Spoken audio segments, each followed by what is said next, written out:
Well, I think that Afghanistan is becoming more insecure in general, and Kabul too. So I don't. There are a lot of governments in Europe, not necessarily only Swedish government, but also Finnish and German, who are saying that there are these safe zones within Afghanistan or safe places. I mean, I think Finland went as far to say that the whole country is safe. But I would disagree with that. I think the latest reports, for example, from the special audit, U.S. audit, SIGAR, Inspector General, are suggesting that the government controls as much as I think 50 or 60% of the territory. Obviously, the intensity of conflict has increased since the withdrawal of the troop in 2014. Kabul may look from an external perspective as a safe place, but there are often targeted bombings, which resulted in an extreme number of casualties. Even the latest UNAMA civilian casualties report suggests that in 2016, 2016 was the year with the highest number of civilian casualties, which I remember correctly, it's around 12,000 people. And the highest number, the report says, was actually in Kabul, where these targeted bombings resulted in some unprecedented, unseen number of the civilian casualties. So yeah, I wouldn't agree with Kabul being a safe place. As far as I know, the government of Afghanistan, and in particular Ministry of Refugees and Returnees, who is actually in charge to deal with the returnees, in this case from Europe, is doing very little, if anything, for these people. But this might as well be the case because the 2016 was, in terms of the migration, an extreme year for Afghanistan. There were 600,000 Afghans returned, pushed out from Pakistan. There was 400,000 Afghans pushed out from Iran. The number of internally displaced people is also increasing due to intensity of conflict. There is, I think, over 700,000 newly displaced people, but there are also people who are in prolonged displacement. So I think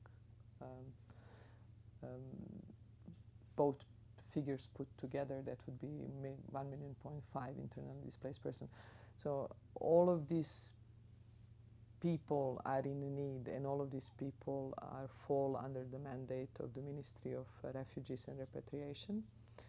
The handful of people who returned from Europe, that's even less than 10,000 in 2016, I would say maybe are not a priority, unfortunately, but again, understandably. As I said, there is a lot of people in immediate humanitarian need, families of 25 or more coming back from Pakistan with no place to live, with a harsh winter as we have this year, with a lot of snow, low temperatures. So if we have an individual coming back from Europe, as we in most cases do, who possibly have a family or an extended family to go to, in that sense, I would say it's understandable that the programs are not, the design of the programs for the returnees from Europe, it's not necessarily a priority at this point. Nevertheless, it's their, as you said, obligation and a promise that they should deliver on. So it's definitely something to, it's definitely an issue with it. I think the civil society and media should keep kind of asking and trying to keep a government accountable for Afghan government. Well, I don't think that they were naive. I think, I think we have to see these agreements, both the joint way forward and the bilateral agreements between Germany, Sweden, Finland. I think that's all, and I can't remember who's the fourth. But we should see, actually it's only 3 bilateral. I think we should see these agreements in a light of the developments in Europe in 2016. I mean, the developments related to migration crisis. After this large influx of migrants in late 2015, early 2016, we obviously have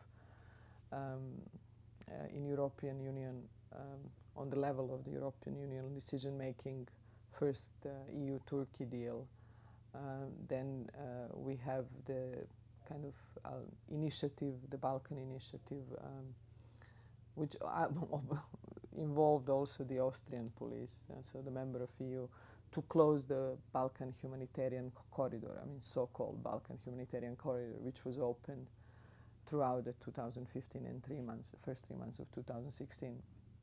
Then we also had, after March 2016, we had an increased border patrolling within the Schengen countries itself.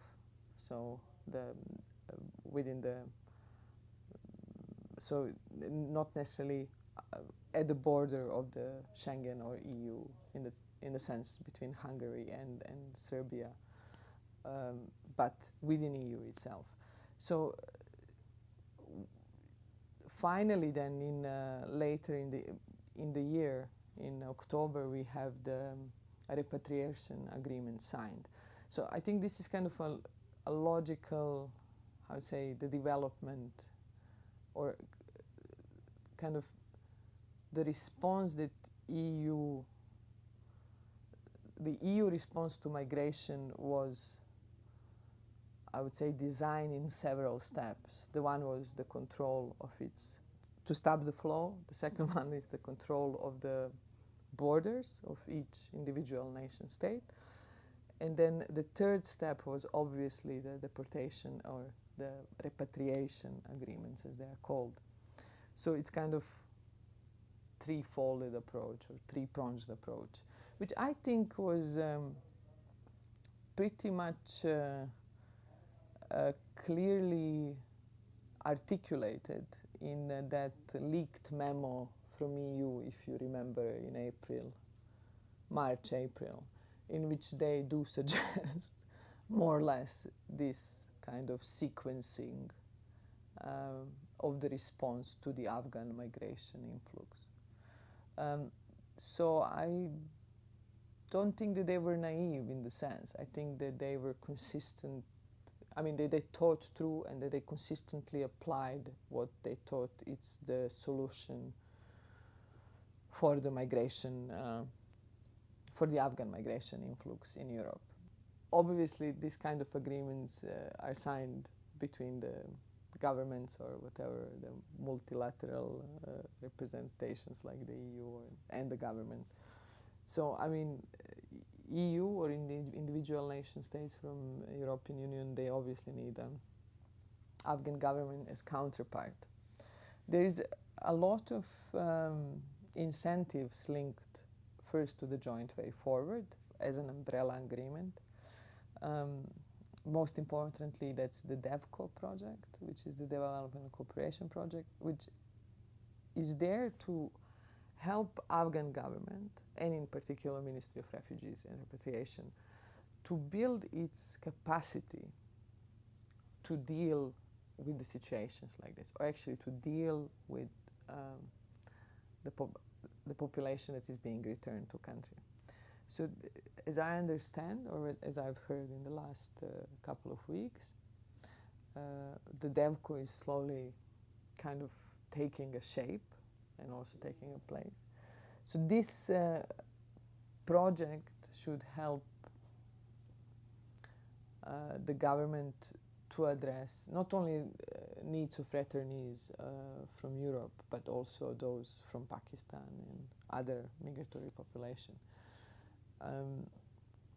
So, yeah, I mean, I don't think they were naive.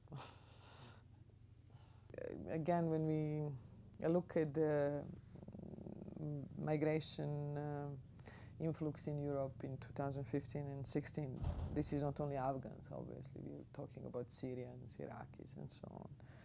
But the Afghans might be singled out or might have a different treatment because, obviously, of the international community engagement in Afghanistan since 2001. So I think what kind of caught EU governments unprepared was all of a sudden there are like tens of thousands of Afghans in these countries which have been investing in Afghanistan in the last 15, 16 years, billions of euros, dollars, whatever, in the development aid. And I think this is why also Afghans, why EU created these white papers on Afghanistan and these leaked memos, repatriation agreements, all had to do with EU wanting or EU being pushed to address the Afghan migration issue in front of their own taxpayers, because how do you explain that you have in Germany, I don't know, 180,000 Afghans, or in Sweden, which is the second biggest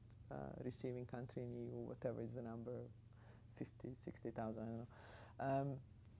How do you explain to your taxpayers that you have so many Afghans when you've been investing for 15 years so much money to develop the developed country, to investing in its security forces, investing in its basic institutions, and so on. So I think that Afghanistan got a special treatment because it was a question of it was a question that it had to be addressed in a way that it doesn't open Pandora box of questions of like, okay guys, what you've been doing in this country for 15 years, yeah?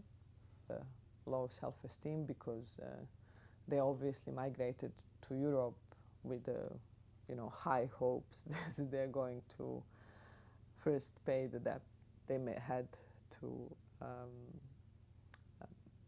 pay the smuggler to go to Europe. I mean, second, they were hoping that not only that they would pay a debt, but they would be able to earn money and help their family back at home. So, I mean, some of them, some people have maybe just migrated because their life was actually in danger.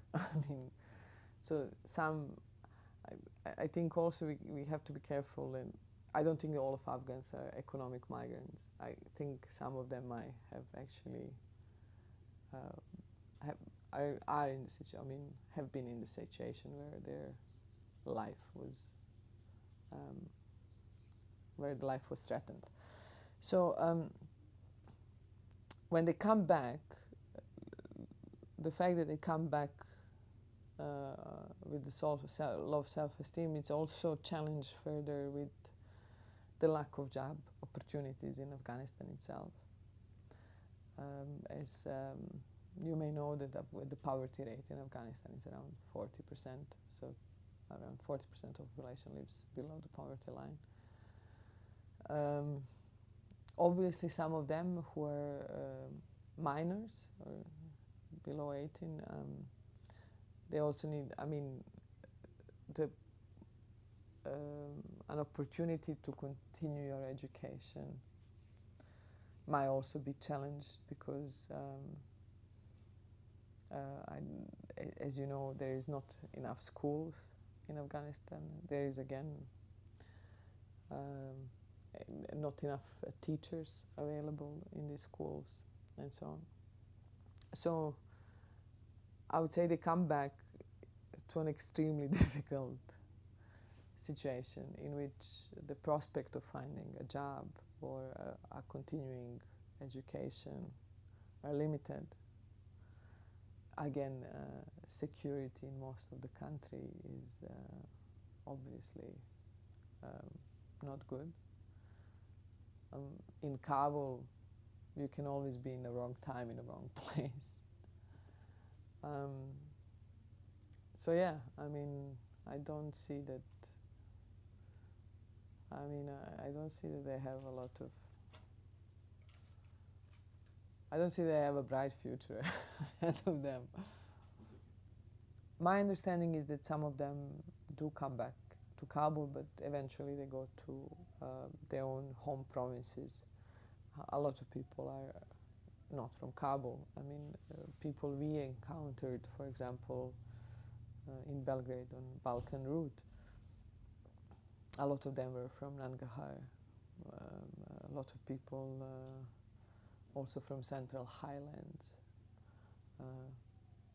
people from Logar, Paktika.